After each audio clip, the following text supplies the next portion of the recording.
का बोतिया स्कूल। गांव के किनारे एक पुराना स्कूल था।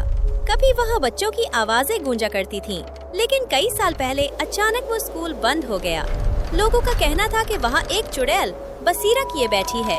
रात के अंधेरों में कभी खिड़कियों से सफेद सा साया दिखाई देता, कभी किसी के रोने की आवाज और कभी जंजीरों जैसा शोर। गांव वाले अंधेरे के बाद इस तरफ जाना तो दरकिनार, दिन में भी उसके करीब आने की हिम्मत नहीं करते थे। एक रात गांव की महफिल में फिर वही चर्चा शुरू हुआ। सुना है पुराने स्कूल में चुड़ैल है। कुछ कहने लगे कि स्कूल के अंदर कोई दफन खजाना है जिसकी हिफाजत के लिए चुड़ैल खड़ी है। खालिद की आंखों में लालच की चमक आ गई। वो बोला, अगर वाकई खजाना है तो सोचो कितना सोना और दौलत होगी। अब्दुल्ला ने सख्त लहजे में कहा, ये सब शैतानी वसवसे हैं। असल खजाना इल्म है, ना कि ये दुनियावी लालच। डरो सिर्फ अल्लाह से, किसी चुड़ैल से नहीं। खालिद फिर भी जिद पर अड़ा रहा। आखिरकार अब्दुल्ला ने कहा, ठीक है, कल रात हम दोनों स्कूल जाएंगे, देखते हैं वहाँ हकीकत क्या है। रात गहरी हुई, आसमान पर काले बादल छाए हुए थे। कभी बिजली गिरती तो कभी उल्लू की आवाज आती। हस्बुनल्लाहु व निअमल वकील। अब्दुल्ला और खालिद हाथ में लालटेन लिए स्कूल की तरफ रवाना हुए। रास्ता सुनसान था, हवा तेज चल रही थी। खालिद की पेशानी पर पसीना आ गया, लेकिन वो बोला, अगर खजाना मिला तो हम सबसे अमीर हो जाएंगे। स्कूल के दरवाजे पर पहुँचे। दरवाजा खुद खुल गया। अब्दुल्ला अंदर दाखिल हुए तो सन्नाटा छा गया। क्लासरूम की दीवारों पर पुरानी तस्वीरें टूटी हुई लटक रही थीं। किताबों के बोसीदा औराक हवा में बिखरे पड़े थे और खिड़कियां हिलकर खौफनाक आवाजें निकाल रही थीं। यहाँ तो सच में किसी का साया लगता है। अचानक पीछे से जोर की आवाज आई। या अल्लाह, ये दरवाजा खुद बंद हो गया। खालिद का दिल हलक में आ गया। अभी वो आगे बढ़े ही थे कि पुरानी तख्ती पर खुद ब खुद सफेद चाक से अल्फाज लिखने लगे, यहाँ से निकल जाओ, ये जगह तुम्हारे लिए नहीं है। खालिद की चीख निकल गई। ये देखो अब्दुल्ला, ये वाकई चुड़ैल है।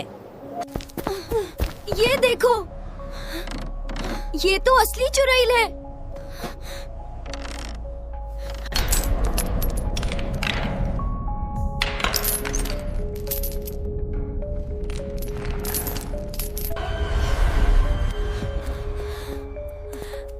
वो देखो, चुड़ैल आ रही है। अब्दुल्ला ने फौरन कहा, अऊज़ु बिल्लाहि मिनश शैतानिर रजीम।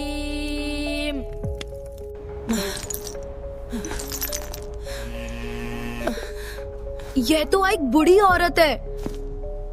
साया करीब आया। लालटेन की रोशनी में हकीकत खुल गई।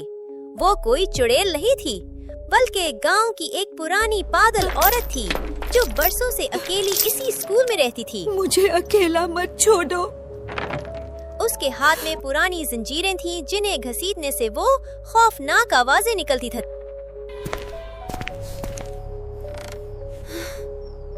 मैंने लालच की वजह से सबको डरा दिया। हिम्मत करो खालिद, अल्लाह हमारे साथ है। अगली सुबह अब्दुल्ला और खालिद ने सब गांव वालों को जमा किया। ये सब हमारा वहम था। स्कूल में कोई चुड़ैल नहीं है। स्कूल में चुड़ैल नहीं थी, एक बछारी औरत थी। शैतान चाहता है कि हम अंधेरों और खौफ में उलझ जाएं। हकीकत ये है कि चुड़ैलें और भूत नहीं, बल्कि हमारा कमजोर ईमान ही हमें डराता है। दोस्तों, असल कुव्वत अल्लाह के जिक्र और इल्म में है। हमें उस स्कूल को दोबारा खोलना चाहिए ताकि बच्चे पढ़ सकें और अंधेरों से रोशनी की तरफ आएं। गांव वाले हैरान रह गए और सब ने इत्तेफाक किया कि अब इस स्कूल को दोबारा आबाद किया जाएगा। उस दिन के बाद गांव के लोग न सिर्फ अपने डर से आजाद हुए, बल्कि ये सबक भी याद रखा कि झूठे किस्से इंसान को कमजोर करते हैं। असल हिफाजत अल्लाह पर ईमान में है।